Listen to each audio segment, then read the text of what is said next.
Assalamualaikum warahmatullahi wabarakatuh. Salam sejahtera bagi kita semua. Selamat datang di KOKMP, Komunitas Kajian Ilmu Manajemen Pendidikan yang dibina oleh Bapak Amril Muhammad selaku dosen prodi Manajemen Pendidikan Universitas Negeri Jakarta. Sebelumnya perkenalkan, nama saya Muhammad Afif Sutiono dari kelas Manajemen Pendidikan 2020A. Di video ini saya akan mempresentasikan mengenai motivasi berprestasi.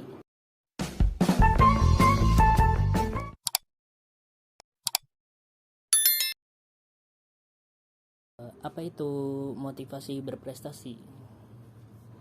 Motivasi berprestasi merupakan faktor pendorong untuk menentukan keberhasilan dalam belajar dan untuk meraih atau mencapai sesuatu yang diinginkannya agar meraih kesuksesan. Nah, besar kecilnya pengaruh tersebut tergantung pada intensitasnya. Faktor penyebab motivasi berprestasi. Ada dua faktor, yang pertama ada faktor internal dan yang kedua ada faktor eksternal.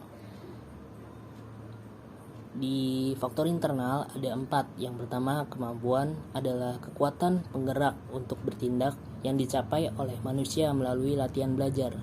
Yang kedua ada kebutuhan, adalah kekurangan yang artinya ada sesuatu yang kurang dan oleh karena itu timbul kehendak untuk memenuhi atau mencukupinya.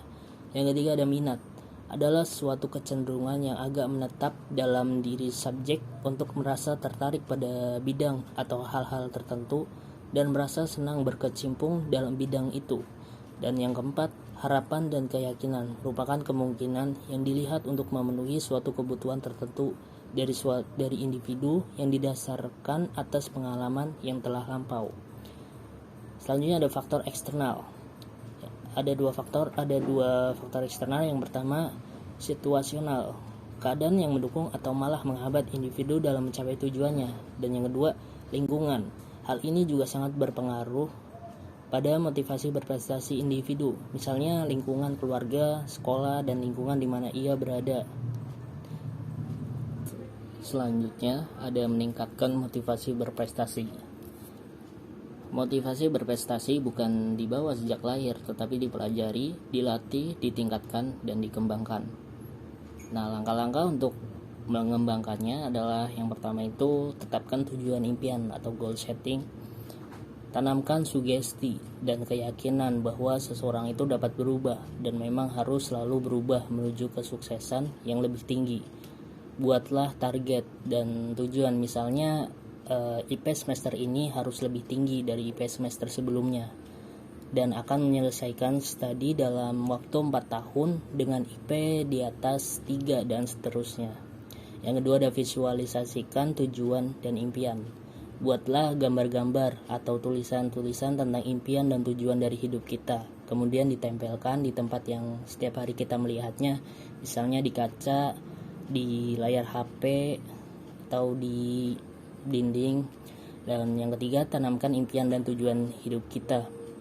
Impian dan tujuan hidup kita harus tertanam dengan jelas di pikiran kita. Misalnya, biji tomat tidak akan tumbuh menjadi tomat dan berbuah tomat kecuali ditanam. Nah, maka dari itu tanamkanlah impian dan tujuan hidup kita. Yang keempat itu siramilah impian dan tujuan hidup kita. Agar impian dan tujuan kita tumbuh subur, maka kita harus selalu menyiraminya dengan cara membuat kebiasaan-kebiasaan positif yang membuat impian dan tujuan hidup kita akan tercapai. Dan yang kelima, fokus pada impian dan tujuan hidup kita. Dengan tetap fokus pada impian dan tujuan hidup kita, maka otak kita akan menginstruksikan pada seluruh panca indera kita untuk mencapai pada apa yang kita fokuskan, dan alam akan memberikan energinya pada apa yang kita fokuskan. Dan yang keenam, memanfaatkan motivasi berprestasi. Dorongan dapat dibangun dari dalam diri atau self motivation. Demikian juga dorongan dari luar dapat dimanfaatkan, misalnya dukungan emosional dan rasional dari orang-orang yang terdekat, misalnya keluarga, sahabat, dan yang lainnya. Demikian presentasi dari saya.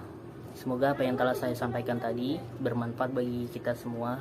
Kurang lebihnya saya mohon maaf. Wassalamualaikum warahmatullahi wabarakatuh.